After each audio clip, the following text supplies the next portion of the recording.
Excellences, Monsieur le Président de la République, je suis très heureux et honoré d'assurer la modération de cet entretien que vous avez bien voulu accorder à la presse nationale, ici représentée par RTS1, iRadio, Seneweb et Le Soleil. Monsieur le Président, Excellences, nous sommes à 4 jours du 25 février 2024 et les Sénégalais ne voteront pas ce jour. Les motifs, pour faire court, dès la validation des parrainages par le Conseil constitutionnel, on a noté une série de contestations de candidats dits spoliés de leur parrainage. Par la suite, le 20 janvier, le Conseil constitutionnel a validé la liste définitive avec 20 candidats. Un candidat invalidé pour fait de binationalité. À la suite de cette invalidation, il y a eu une levée de bouclier et des accusations contre le Conseil constitutionnel. Une commission d'enquête parlementaire mise sur pied pour élucider ces questions. Ensuite, coup de tonnerre, on découvre qu'une candidate parmi les 20 sur la liste validée avait une double nationalité. Le vendredi 2 février, le bureau de l'Assemblée nationale vous saisit d'une proposition de loi constitutionnelle pour le report de 6 mois de l'élection présidentielle.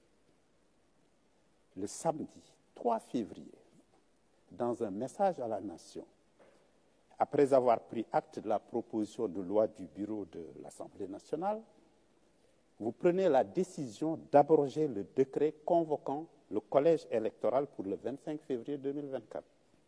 En conséquence, le processus de vote de la proposition s'est poursuivi à l'Assemblée nationale.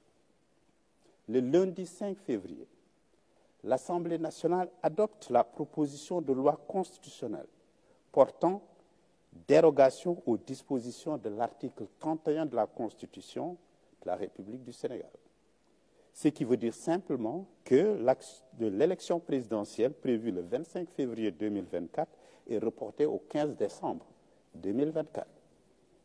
Vous avez aussi eu le jeudi 8 février des députés de l'Assemblée nationale et des candidats à l'élection présidentielle déposent un recours pour attaquer la loi et le décret devant le Conseil constitutionnel. Le jeudi 15 février, Excellence, le Conseil constitutionnel décide que la loi votée était anticonstitutionnelle et a annulé en même temps le décret abrogeant celui convoquant le corps électoral. Enfin, dans ses considérations, le Conseil constitutionnel a constaté que l'élection présidentielle ne pouvait se tenir à la date initialement prévue et a invité les autorités compétentes à l'organiser dans les meilleurs délais. Le vendredi 16 février, un communiqué de la présidence de la République mentionne votre engagement, je cite, à faire pleinement exécuter la décision du Conseil constitutionnel. Aujourd'hui, les Sénégalais sont dans l'attente de la suite des événements, notamment la nouvelle date de l'élection présidentielle. Vous avez aussi annoncé des concertations avec les forces vives de la nation. Votre mandat court jusqu'au 2 avril. Aujourd'hui, les Sénégalais attendent des explications, que vous fassiez la lumière sur ces faisceaux de faits. Et je suis avec mes frères et consoeurs du Soleil, de la RTS, de iRadio et de Seneweb. Cet entretien est diffusé en direct sur toutes les plateformes de la RTS, naturellement sur iMédia et Seneweb, mais un signal clair, sans logo, est disponible sur le canal 5 de la TNT et sur le canal 215 de Canal 7. Excellence, vous avez la parole. Je vous remercie, M. Racine Talla, tout comme je remercie vos confrères et consoeurs du Soleil, de RTS, de E-Média ou E-Radio et de Sénéweb. Et je voudrais surtout remercier nos compatriotes d'ici et d'ailleurs pour ce moment de communication important dans la vie de notre nation.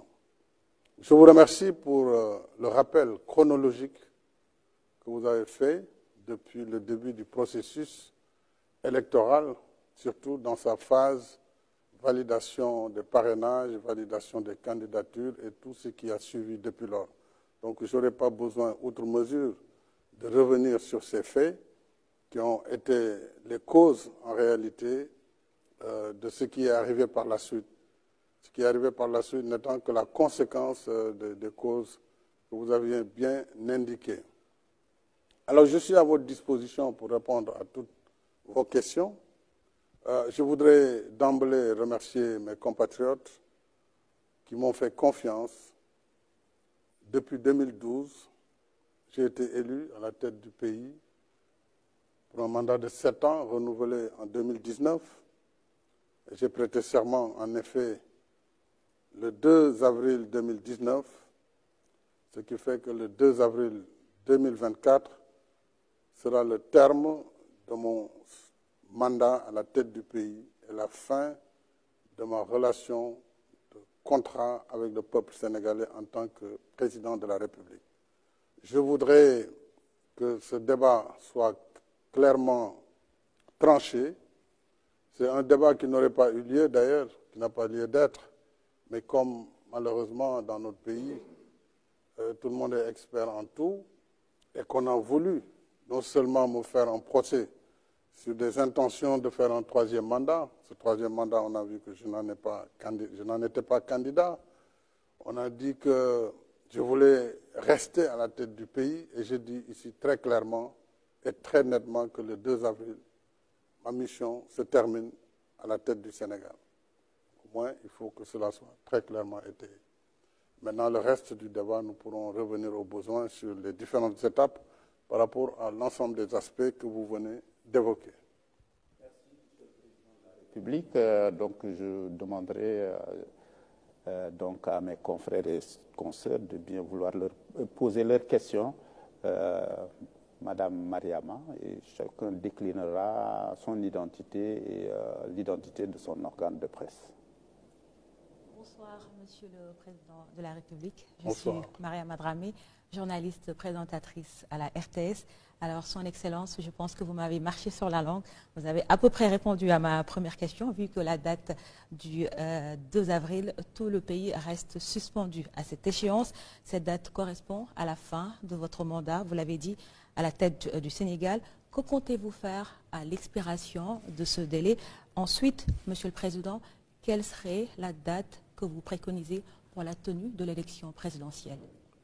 Alors, comme je vous l'ai dit, ayant prêté serment le 2 avril 2019, le 2 avril 2024, boucle les 5 années calendaires. Donc c'est la fin du mandat. Et moi, je compte m'en arrêter à ce mandat. Et je compte donc, après le 2 avril, quitter mes fonctions de président de la République. Maintenant, il est clair que le pays ne peut pas rester sans président de la République. Ça, le dialogue qui vient devra certainement trancher ou proposer, si un consensus peut être obtenu sur la suite, c'est souhaitable, je le souhaite. Je souhaite que les acteurs qui doivent se réunir autour de moi pour regarder l'intérêt supérieur de la nation dans ce contexte bien particulier puissent regarder ce qui et comment nous le allons enjamber. Mais ça, j'écouterai ce que le dialogue dira et après le dialogue, certainement, le Conseil constitutionnel pourrait être amené aussi à clarifier. Puisqu'en réalité, n'eût été le débat ambiant, la Constitution a réglé cette question. Mais comme tout le monde n'est pas d'accord là-dessus, sur l'article 36.2, il appartiendra en dernier ressort au Conseil, après toutes les interprétations, de dire voilà ce qui doit être fait et tout le monde devra s'accorder sur cela. Mais en ce qui me concerne, encore une fois, il n'a jamais été question de dépasser le terme de mon mandat constitutionnel, malgré les procès d'intention. Alors, donc, je m'en tiens à cela et je le dis très clairement et très solennellement, le 2 avril, j'ai terminé ma mission à la tête du Sénégal. La suite, on verra comment... Pour ce qui est de la date, on verra avec le dialogue, qu'est-ce que le dialogue proposera. Monsieur le Président, Alassane Samba Diop de Média. Quand est-ce que la date de l'élection présidentielle va se tenir? Est-ce qu'avant le 2 avril, il y aura une date retenue pour aller aux urnes et choisir votre successeur? Vous savez, il y a eu un problème. N'eût été ce problème, le 25, on serait allé au vote.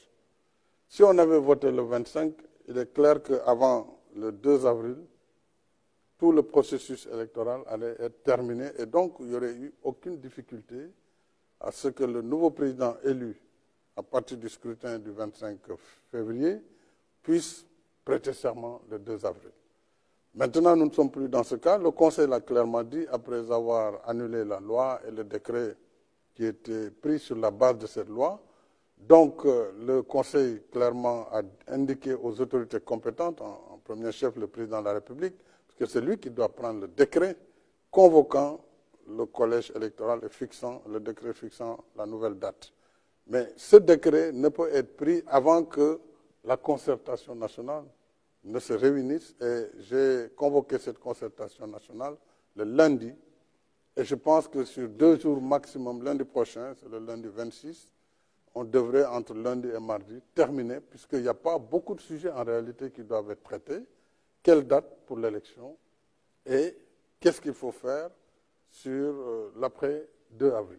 Donc, c'est des sujets qui peuvent être simples si les gens mettent en avant l'intérêt supérieur de la nation, dès lors que la participation du président, sa prolongation à la tête du pays n'est plus en jeu, et ne l'a jamais été d'ailleurs. Si on trouve ce consensus, moi je prendrai le décret immédiatement pour fixer la date. Si le consensus n'est pas trouvé, je renverrai l'ensemble au niveau du Conseil constitutionnel en ce moment qui avisera.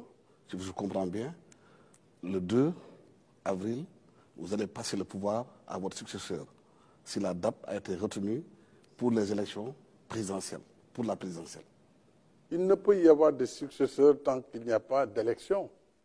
Clairement, il faut qu'il y ait une élection, que le processus électoral arrive à terme et qu'on élise un président de la République, qu'il entre en fonction, c'est-à-dire qu'il prête serment devant le Conseil constitutionnel. En ce moment, il fait la passation. Mais ça, si c'est avant le 2, si on arrive à le faire avec des mécanismes qu'il faut trouver, parce qu'il y a quand même le code électoral, il y a un certain nombre de lois qui définissent des termes, il faut peut-être trouver le mécanisme de passer outre. En ce moment, oui, il serait possible que moi je passe le témoin au président élu, ou en tout cas, si le processus ne finit pas aussi et qu'il y a un second tour, le président élu prendra le témoin du président qui fera cette transition entre le 2 avril et la date de l'élection et l'installation du nouveau président. Parce que la contestation au niveau des... Contestation. Oui, juste une petite question pour préciser. La parole elle est partagée, M. Alassane Samba Diop. Et comme on l'a dit aussi tout à l'heure lorsqu'on préparait l'émission, cette première série de questions est consacrée à la fin du mandat, le 2 avril. Qu'est-ce qui va se passer? M. Yaham, vous avez la parole. Merci, Racine Talla. Bonsoir, Monsieur le Président de la République. Bonsoir, Yaham. Monsieur le Président de la République, nous sommes le 22 février 2024. Au 2 avril, il se passera 40 jours d'ici là. Est-ce que pensez-vous, croyez-vous qu'il soit possible qu'en 40 jours, qu'on puisse organiser un dialogue, s'accorder sur quand et comment tenir la présidentielle, pour qu'au lendemain du 2 avril, c'est-à-dire le 3 avril, qu'il n'y ait pas un vide que tout un chacun peut appréhender. Vous savez, en ce moment précis, il ne m'appartient pas de dire voilà la date tant que les forces vives. Et parmi ces forces vives, vous avez les candidats. Il y a plusieurs types de candidats. Nous avons la série des candidats déjà validés, dans le processus antérieur, la série des candidats dits spoliés de leur parrainage qui ne sont pas d'accord et d'autres qui ont été éliminés. Ça, ce sont les premiers acteurs. Les autres acteurs, ce sont les partis politiques, la société civile, les religieux, comme nous avons toujours considéré ce qu'on a appelé les forces vives de la nation, et qui, à chaque fois, le secteur privé, d'ailleurs, les syndicats et autres. Mais lorsque ces assises vont se tenir lundi, on verra, compte tenu du contexte et du risque de vacuité après le 2, que les gens mettent en avant encore une fois la République, le pays, sa stabilité, pour voir est-ce qu'on peut d'ici le 2 finir le processus. Je ne le pense pas, mais ce n'est pas ce qui est essentiel. Mais pour le faire, par quels moyens il faut passer? Parce qu'il faudra passer par des raccourcis si on veut tenir absolument à faire l'élection avant le 2. Il y a le code électoral qui fixe des délais, c'est la loi, ce sont des délais légaux. Alors tout cela nécessite justement ce dialogue. S'il y a un consensus au cours du dialogue, mais le consensus va prévaloir. En ce moment, on pourra passer outre les lois qui fixent les délais. Si le dialogue indique par contre qu'on ne doit pas se précipiter au point de faire des erreurs et d'aboutir à une élection qui peut aussi avoir des tares, en ce moment aussi, dans des délais les meilleurs, ils fixeront la date de l'élection. Ils indiqueront les propositions pour la date de l'élection. En ce moment, si c'est un consensus, là aussi le président il fixe par décret rapidement. Je veux faire la dichotomie clairement entre l'élection et la fin du mandat. C'est deux choses liées mais qui sont différentes. Le 2 avril, le président il finit son terme, c'est clair, il n'y a pas de discussion là-dessus. L'élection peut se tenir avant ou après le 2. Donc tout dépendra du consensus que le dialogue pourra fixer ou à défaut de consensus ce que l'arbitre constitutionnel décidera. M. Diallo, Sénéweb, Yaham, tout à l'heure vous aurez une question pour la relance. Allez-y. Bonsoir. Bonsoir, M. Diallo. Si l'élection présidentielle se tient au-delà du 2 avril et que vous êtes toujours président de la République, vous avez évoqué tantôt l'article 36 de la Constitution qui dispose entre autres que le président doit rester en exercice en fonction jusqu'à l'arrivée de son successeur. Est-ce que vous allez démissionner ou est-ce que vous allez rester à l'écoute du Conseil constitutionnel et faire ce que la haute juridiction va préconiser? Ça, c'est la première question. La deuxième question, vous avez parlé de dialogue avec les candidats, les 19 candidats. D'accord. Je vous remercie, M. Diallo. Il ne peut y avoir de démission dès lors que je viens jusqu'au terme de ma mission. C'est clair, il n'y a pas de démission. Maintenant, encore une fois, à la fin de cette mission, dès lors que ce que dit la Constitution dans son article 32, deuxième alinéa, 36, 2, 36, deuxième alinéa, ne fait pas l'unanimité, tout le monde n'a pas la même compréhension. Moi, je n'ai pas envie, pour tout ce que j'ai fait pour ce pays, comme effort pour le développement économique et social du Sénégal, ce que j'ai fait comme sacrifice pour mettre notre pays là où il est aujourd'hui, je ne veux pas être l'objet d'une polémique stérile par rapport à des ambitions qui ne sont pas les miennes. Et donc, je considère avoir fini mon travail à la tête du pays à la fin de mon mandat. Il appartient à toutes ces composantes du dialogue et au Conseil constitutionnel en dernier ressort de voir comment ils vont faire la suite du processus. Mais ce qui est sûr, il n'y aura pas de vide. On ne peut pas laisser un pays sans président, c'est évident. Donc, attendons ce dialogue et attendons la suite de ce dialogue. La date, elle aurait pu être fixée, mais on ne peut pas la fixer tant qu'on n'a pas quand même les arguments des uns et des autres. Donc, tout est lié et il faut juste patienter. Et d'ici lundi, mardi, on aura vraiment une idée précise de la date et surtout de ce qui se fera après le 2. Une question sur le report. Oui, moi je pense que c'est suffisamment clair, mais je vous laisse une petite relance. Le Président, vous aviez pris la décision d'abroger le décret convoquant le corps électoral le 25 février, à l'origine des soupçons de corruption. Mais au même moment, vous avez renouvelé votre confiance au Premier ministre Amadou Ba Par ailleurs, le candidat de Benno Bokk Yakaar, des accusations de corruption, vous abrogez le décret convoquant le corps électoral, mais vous renouvelez en même temps votre confiance au Premier ministre qui est aussi accusé par le groupe parlementaire Liberté, Démocratie et Changement. Il y a deux choses dans votre question. Vous dites des accusations. Une accusation ne veut pas dire qu'il y a un coupable. Il faut qu'il y a la présomption d'innocence. Ensuite, le report n'est pas dû à ces accusations. Le report est dû à la deuxième proposition de loi qui est venue de l'Assemblée nationale pour informer le président de la République qu'une procédure est en cours au Parlement pour décaler la date de l'élection. D'ailleurs, si vous regardez bien les motifs, dans la note de présentation du décret portant abrogation, ce décret s'est appuyé sur la saisine de l'Assemblée nationale. Comme l'Assemblée est la seule qui vote la loi, elle était déjà en procédure pour voter la loi, on devait s'arrêter, puisqu'il y avait l'imminence du démarrage de la campagne électorale. La preuve, la décision du Conseil constitutionnel est intervenue bien après. Nous serions en plein milieu de la campagne électorale et on allait dire aux gens, on ne peut plus aller aux élections, arrêtez votre campagne. Donc c'est pour éviter ce processus qui démarre sans avoir la certitude de nous mener au scrutin du 25 février que j'ai abrogé le décret convoquant les électeurs pour le 25 février. Alors, donc la question de la confiance ou de la présomption d'innocence, ça n'a rien à voir avec le décret qui a été pris. Donc ça, c'est un volet politique qu'il faut séparer de cette question institutionnelle. Merci, Président. Mariama Dramé, Alors, Monsieur le Président, vous parliez tantôt de dialogue. Est-ce qu'on va voir les contours de ces concertations? Qui va y participer? Est-ce que ces acteurs ont donné leurs accords?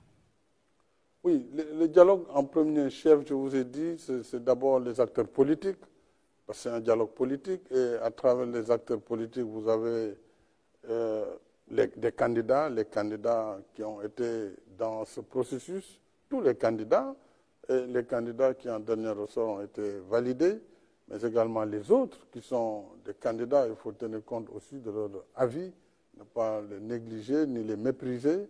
Il y a comme acteurs les partis politiques, la majorité, l'opposition, les non-alignés et aussi la société civile qui est un acteur vivant de la scène politique sénégalaise et les forces vives. Donc, comme nous l'avons fait, ce n'est pas la première fois qu'on tient un dialogue. D'ailleurs, il y a quelques mois, nous avons fini les conclusions d'un dialogue antérieur.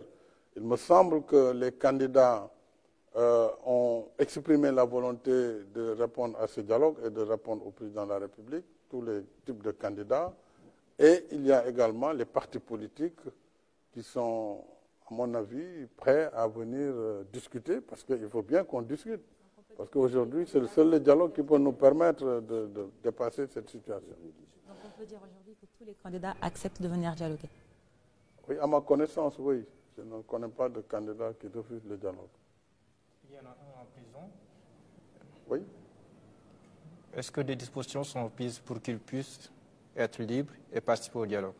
Dans le cadre du dialogue et de l'apaisement que j'ai souhaité, j'ai indiqué ces derniers temps à mon gouvernement la nécessité de prendre des dispositions pour faciliter la libération d'un certain nombre de détenus et aller même au-delà, puisque le pays aujourd'hui a besoin de pardon, le pays a besoin de réconciliation, le pays a besoin de traverser cette période dans la paix et la stabilité. Parce qu'au-delà de l'élection qui va passer très bientôt, nous avons besoin de voir notre pays poursuivre sa trajectoire d'émergence pour le bénéfice de nos populations. Donc on ne peut pas faire une émergence sans la paix et la stabilité. Et nous connaissons l'environnement sous-régional, nous connaissons l'environnement international, donc il faut que nous créions les conditions de la paix. C'est pourquoi nous allons prendre des dispositions pour arriver à ce pardon, y compris par toutes les voies de droit que cela devra permettre de faire. Le candidat aussi même avant ces lois, peut bénéficier parfaitement d'une liberté provisoire pour répondre, en tout cas, à l'appel du dialogue. Ça montre que là, on va entrer dans la deuxième phase, Alassane. On va retrouver l'orthodoxie quand même des règles du jeu, s'il vous plaît, Alassane. Donc, on aborde la deuxième question liée au dialogue, parce que déjà, chacun d'entre vous l'a abordé.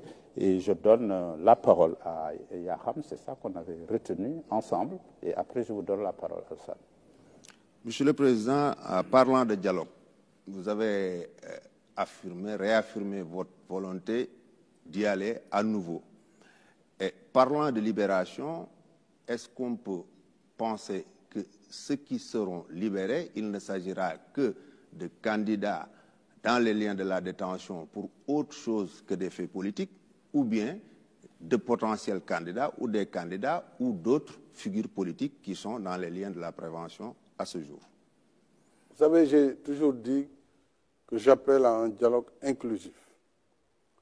Et je suis convaincu que si nous voulons que notre pays poursuive sa marche vers un développement harmonieux, il lui faut se réconcilier.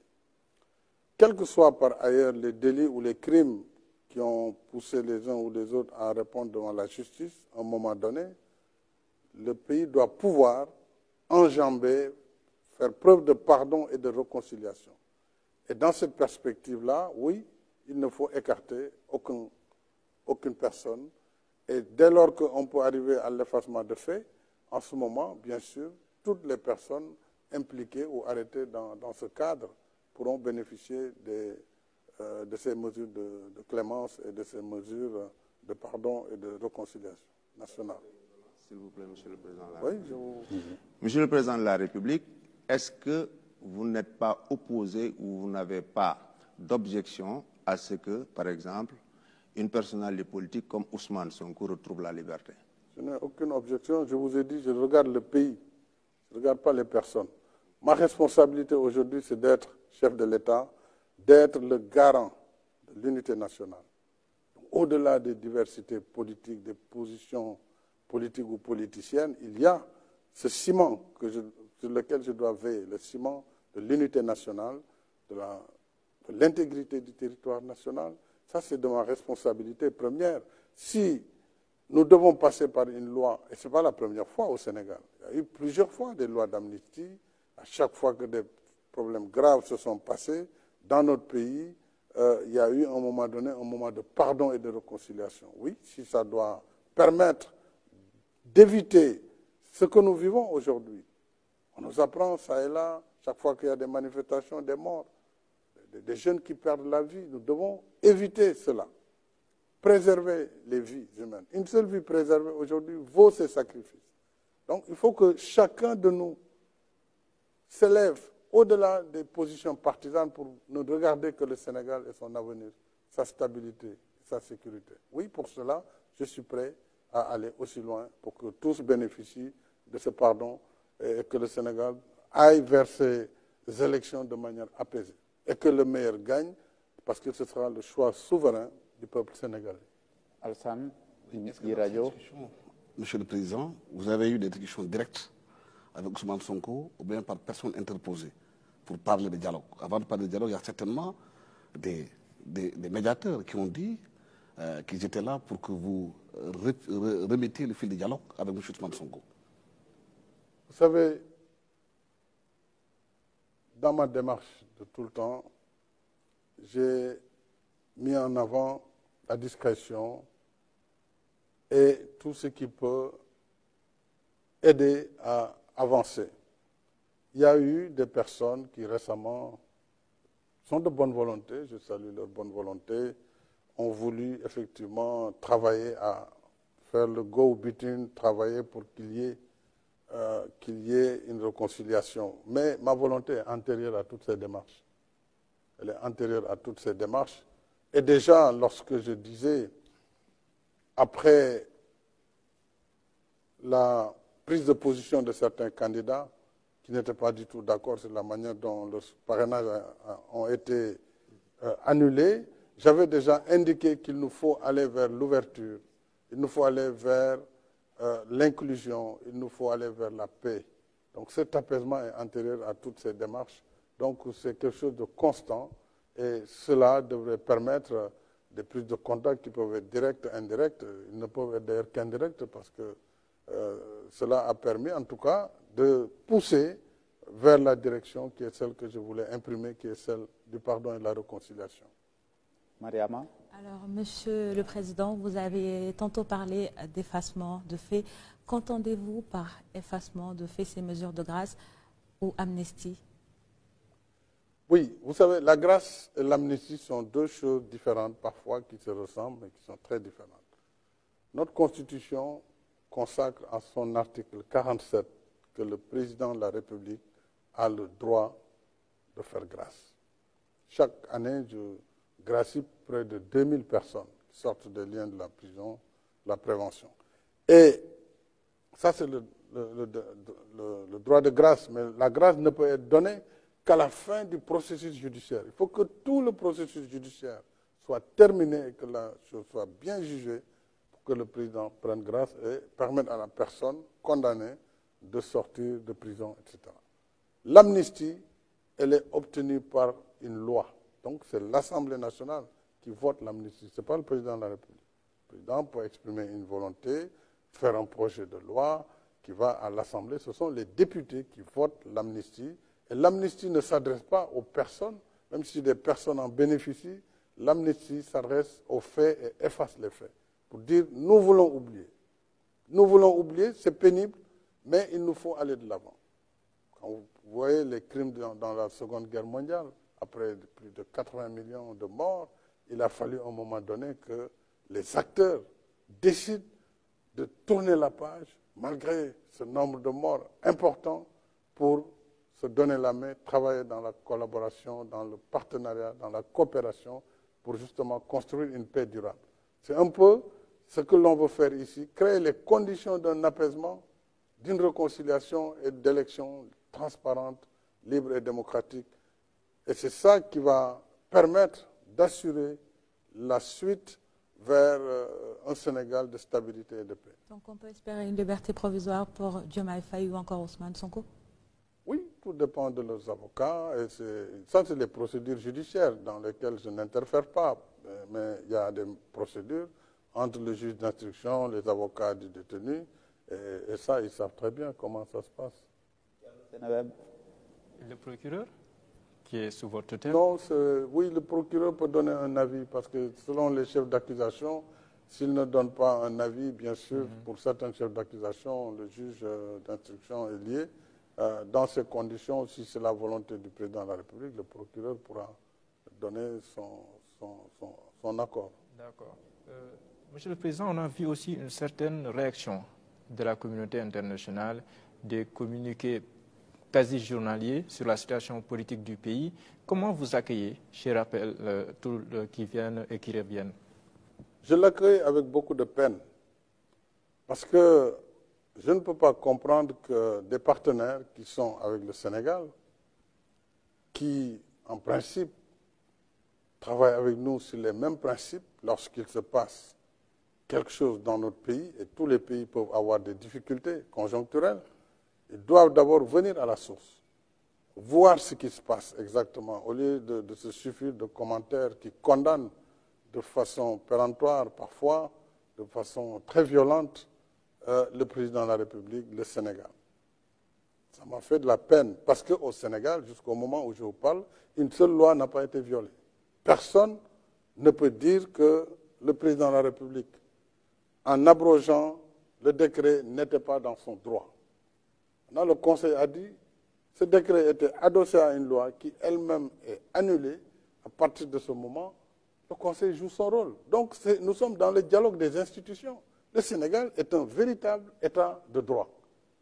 L'Assemblée nationale a eu son temps, a joué sa partition. C'est la seule qui doit voter les lois. Elle l'a voté.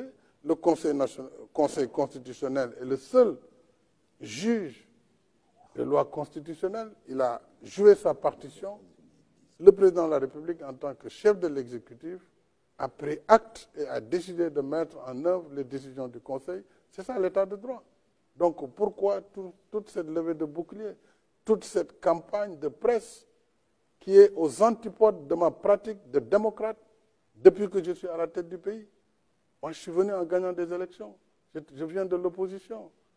C'est moi qui ai proposé la réforme pour fixer définitivement la limitation des mandats et la durée du mandat du président de la République. Quand j'ai été élu, le mandat était de 7 ans. C'est moi qui ai proposé un référendum pour le ramener définitivement à 5 ans renouvelables une fois. J'ai refusé d'être tenté par un 3e mandat. J'ai été très clair. Je l'ai dit le 3 juillet. Je l'ai répété le 3 février 2024. Pourquoi on veut dire et faire dire avec des moyens importants de la presse internationale que le président de la République veut s'agripper au pouvoir. Mais si c'était ma volonté, j'aurais été candidat. C'est tellement plus simple. Je renonce à tout cela. Je construis mon pays avec tous les Sénégalais. Je ne mérite pas cette campagne internationale et je la dénonce de façon vigoureuse. Parce que moi, je suis un homme libre. Je suis un homme libre, je suis un Sénégalais, je suis un Africain. Et je suis un démocrate. Je n'ai violé aucune règle pour aujourd'hui me retrouver dans cette campagne nauséabonde qui est entretenue pour créer la tension et la déstabilisation de mon pays. Donc je dénonce ce fait. Donc, Monsieur le Président de la République, au-delà de tout ce que vous venez de dire, en décidant d'arrêter le processus électoral, est-ce qu'on peut dire que vous avez évité le pire pour notre pays, le Sénégal? Je suis convaincu que si nous avions continué en fermant les yeux sur ce qui était en train de se faire, nous pourrions le regretter. Dieu seul sait et l'histoire pourra nous juger par rapport à ce qui s'est passé et par rapport aux actes qui ont été posés. Moi, je l'ai fait au détriment de ma réputation. Je l'ai fait au détriment de ma propre personne. Mais je sais, et c'est pourquoi j'insiste sur l'inclusion, si on ne veut pas d'un processus ouvert, transparent et inclusif, nous pourrons vivre des conséquences qui ne seront pas les meilleures pour notre pays. Maintenant, si la question c'est le président de la République, lui, le 2, il a terminé sa mission. Donc ce n'est plus un sujet. Mais prenons le temps quand même de regarder les problèmes et de décider d'une date qui va être la plus proche possible, parce qu'on ne peut plus attendre très longtemps, la plus proche possible, et que le pays aille vers cette élection de façon apaisée. C'est mon souhait le plus ardent et c'est la seule ambition qui me reste à réaliser à la tête du pays. Alassane, vous avez parlé tantôt de la date d'ici. Qu'est-ce que cette loi va couvrir? Quelle est la période? La date de l'amnistie, la loi d'amnistie. Quelle est la période que la loi va couvrir et quels sont les faits qui sont concernés? Est-ce que ceux qui avaient été arrêtés pour des actes terroristes seront concernés par l'amnistie? Mais ça, il faut d'abord que le gouvernement valide le projet de loi que j'introduirai. Il y a des acteurs quand même qui doivent d'abord en être informés, qui doivent en discuter, et les députés qui doivent voter cette loi, si elle est proposée. Pour le moment, on en est là. Tout est en branle. J'ai donné les instructions très claires au ministre de la Justice, garde des Sceaux. Le gouvernement y travaille, le Premier ministre et l'ensemble du gouvernement, et nous allons aussi travailler au plan politique avec les groupes parlementaires, et après, tout ça peut aller très vite. Pour le moment, on en est là. Lundi prochain va s'ouvrir le dialogue national. Oui. Combien de temps va en prendre le dialogue? 2 mois, 3 mois? Non, mois, non. 5 Le jours, dialogue, une journée? le dialogue, je pense, sur 2 jours, il doit être fini. Parce qu'on ne vient pas pour discuter de tout, on vient pour discuter de la date de l'élection. On vient pour discuter de l'après 2 avril, comment on va faire, c'est tout. La date de l'élection dépendra justement des positions à concilier entre ceux qui veulent absolument une élection juste avant le 2, et on verra comment, et ceux qui pensent qu'il faut aller au-delà, mais dans tous les cas avant le mois de juin, ou en tout cas avant l'hivernage, ça c'est clair. Donc ça, c'est le sujet du dialogue. Donc voilà les sujets. On ne va pas parler d'autre chose. C'est bien campé. Mais il n'est pas question de revoir le processus. Le dialogue, Ce sera avec les mêmes candidats. Le dialogue s'en saisira. Ce sera avec les mêmes candidats ou on peut rebattre les cartes comme on le dit de manière triviale? Justement, c'est ce que je viens de vous dire. Ce sont les sujets sur lesquels le dialogue national devra donner des indications. Et s'il n'y a pas d'accord, le Conseil constitutionnel pourra donner un avis. Est-ce qu'il se fera ce dialogue-là avec juste ceux qui ont accepté la décision du Conseil constitutionnel? Mais non, le dialogue... Ceux qui ont rejeté la décision. Non, le dialogue concerne tous les acteurs, y compris ceux qui sont d'accord, ceux qui ne sont pas d'accord, parce qu'il s'agit de trouver une solution qui permettra à notre pays d'aller aux élections le plus rapidement possible et dans la paix. Donc tous les acteurs sont concernés. Voilà, donc je pense que nous avons déjà fait plus de 30 minutes. On a abordé la question du 2 avril, fin du mandat officiel du président de la République. Il a clairement exprimé sa position là-dessus. On a également abordé la question du dialogue et la date de la prochaine élection. Si vous n'avez pas une question de relance sur ces sujets, on peut passer au Wolof. J'en ai une. Alors, Son Excellence, on parle beaucoup en ce moment de meilleur délai. Quelle est, selon vous, l'échéance appropriée pour définir meilleur délai? C'est le meilleur délai. Le meilleur délai. Le délai le meilleur. C'est ce qui peut être fait. C'est pourquoi je dis l'urgence est là, tout le monde le sait, tout le monde le voit. Il faut tout faire pour qu'on ne soit pas dans une incertitude. En fait, c'est ça. Il faut qu'au sortir du dialogue, mardi, qu'on ait une date. Le plus rapidement possible. Voilà, c'est ça. On peut le dire le plus rapidement possible, le meilleur délai. Bon, donc ça, c'est du français, chacun comprend comme il peut. J'ai juste deux petites relances, Monsieur le Président. Oui.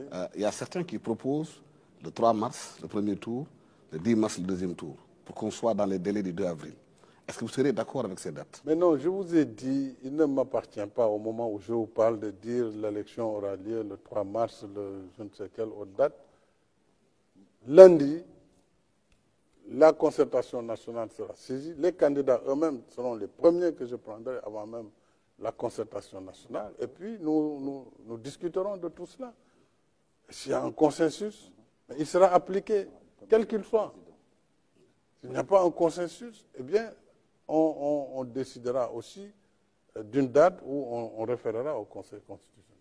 Une dernière relance. Est-ce qu'aujourd'hui, les candidats qui sont soupçonnés d'avoir une double nationalité, qui seraient passés par les mailles du filet, est-ce que ces candidats sont concernés par rapport justement à l'enquête qui sera faite pour voir effectivement, est-ce que ceux qui vont diriger demain le Sénégal sont de nationalité exclusive du sénégalaise? Vous savez, c'est un sujet très sérieux et très important, puisque lorsque la loi dit, la Constitution, dans son article 28, précise que pour être candidat à l'élection présidentielle, il faut être exclusivement de nationalité sénégalaise. Dès lors que la Constitution fixe ce dispositif, on doit pouvoir procéder à des contrôles. Il est vrai que ce n'est pas facile, puisque d'emblée, on peut voir que le monde est constitué de plus de 193 pays ou États, mais je pense qu'on doit pouvoir régler cette question parce qu'il serait catastrophique si, d'ici l'élection, on découvre encore des candidats qui sont des binationaux. Ou alors que ceux qui sont dans ce cas puissent, pour des raisons personnelles, déjà démissionner et éviter au pays encore ce traumatisme. Mais je pense qu'un contrôle devrait quand même être fait pour nous assurer que vraiment les dispositions de la Constitution en ce qui concerne la nationalité exclusive sont vraiment respectées par l'ensemble des candidats. Mais est-ce que cela ne viendrait pas à remettre en cause la décision du Conseil constitutionnel qui n'est susceptible d'aucune voie de recours? Non, mais le Conseil vient de prendre une nouvelle disposition parce que quand, après sa décision, il apparaît qu'il y a un candidat qui est binational, le Conseil, dès qu'il a reçu la démission de la personne concernée, a fait une décision nouvelle en fixant à nouveau. Donc, s'il y a des choses nouvelles qui vont perturber et entacher la sincérité du scrutin parce qu'une disposition majeure aura été violée, je pense qu'il sera dans son devoir d'aviser et de prendre des décisions. Si vous tombez d'accord avec l'opposition sur la date, le 2 avril, comme vous l'avez dit tantôt au début d'émission, Le dialogue, c'est là-bas que vous arrêtez votre mandat, ça sera le 2 avril. Si vous partez du Sénégal, qu'est-ce que vous allez faire, Monsieur le Président? Mais ça, c'est devant nous. Pour le moment, le plus urgent, c'est d'aider le Sénégal à aller aux élections. J'ai déjà largement communiqué sur ce que je compte faire. J'ai déjà créé ma fondation, elle est faite, j'ai pris des dispositions de cet été. Je vais m'occuper utilement. Donc ça, je pense que... Voilà. Donc, vous êtes installé au Maroc, comme on a dit. Oui, Le président entre a autres, ça a une maison été... au Maroc, a acheté une maison à Marrakech. Oui, peut-être, oui. Parce que j'aime bien le Maroc. Très bien. Avant juste de passer... une toute dernière question. C'est la toute dernière. Pour boucler le volet français. Alors, Monsieur le Président, au regard de tout ce que vous avez dit, on note votre volonté clairement de créer une condition de stabilité sociale, politique, mais également de paix. Avant de passer à la version Wolof, quel est votre message pour les Sénégalais d'ici et d'ailleurs, mais aussi de la communauté internationale, quand on sait que vous êtes un acteur clé du multilatéralisme? Oui, je voudrais d'abord, encore une fois, rendre hommage au peuple sénégalais qui m'a fait confiance, qui m'a permis, en 12 ans, d'apporter ma contribution dans la construction nationale. M'a permis d'imprimer cette démarche de développement endogène, harmonieux, inclusif. Le plan Sénégal émergent a été mis en place. Il a eu des résultats tangibles. Nous pourrons avoir, après cette période de trouble, plus de temps pour constater quand même ce qui a été très positif, ce qui a été moins, ce qu'il faut améliorer. Et il faut que celui ou celle qui viendra puisse prendre le relais et continuer la marche du pays. Les Sénégalais, je sais qu'ils aiment leur pays, il faut qu'ils fassent tout pour le préserver. Parce que la paix, lorsqu'on la perd, ce n'est pas seulement une question de 5 ans ou de 10 ans. C'est perdu pour très longtemps. Or, ce qui fait notre richesse, c'est d'abord la paix au Sénégal. Et c'est la concorde. Donc, quelles que soient aujourd'hui les vicissitudes et les débats ambiants, il faut savoir raison garder et ne pas trop déborder pour que nous puissions aller dans la paix et la stabilité aux élections et que le meilleur gagne. Ça, c'est vraiment mon vœu le plus ardent. À nos partenaires du Sénégal, je voudrais encore une fois d'abord les remercier pour l'accompagnement puisque j'ai bénéficié pendant ces 12 dernières années de leur amitié, de leur coopération, de leur soutien et de leur support. C'est ce qui nous a permis de construire ce qu'on a construit. Sans les facilités, la dette et tout ce qui a été mis en œuvre, y compris les dons parfois, nous n'aurions jamais été à ce niveau de développement. Bien sûr, il y a beaucoup de choses à faire, notamment en matière d'emploi pour les jeunes et autres. Donc je remercie la communauté internationale. Tout à l'heure, j'ai fait une critique, c'est sur la campagne médiatique. Je fais bien la différence entre le partenariat avec les États, tous les États qui travaillent avec le Sénégal. Je les remercie à travers cette émission et je pense qu'ils continueront à donner la même attention au Sénégal. Et j'ai souhaité d'ailleurs lors de la dernière Assemblée générale de l'ONU que mon successeur soit accompagné de la même façon par la communauté internationale. Donc, pour le reste, le Sénégal devra continuer sa marche dans la démocratie, la stabilité et la concorde. Merci, merci, Excellence, Président de la République. Je pense que le message est très clair et on a pu poser toutes les questions. Et même si Alassane, à un moment, a brisé les règles du jeu sont à respecter. Une toute dernière. Une toute dernière, Monsieur le Président. Si le Président le permet. Avec vos permissions, Monsieur le Président, pas le choix. vous avez choisi M. Amadou Ba comme candidat de Benno Bokk Yakaar. Comme Nous candidat sommes de Benno. vraiment les questions politiques, Alassane, je ne souhaite pas, parce que l'heure est grave. Oui, bien sûr. L'heure est très grave. Le pays fait face à une situation inédite. Pour le moment, nous parlons de l'élection. Absolument. Dans un autre cadre, je pourrais vous répondre abondamment sur mon candidat, sur la coalition, sur le volet politique. Là, nous parlons d'un sujet essentiel, la date de l'élection, comment on y va, et l'après 2 avril. C'est ça qui est fondamental aujourd'hui. Pour nous, pour la majorité, pour l'opposition, pour le peuple. Donc nous pouvons vraiment, sur ce plan, nous peut-être arrêter à ce qu'on a convenu et puis venir en langue Wolof, langue nationale Wolof. Merci, Excellence, merci. Continuer le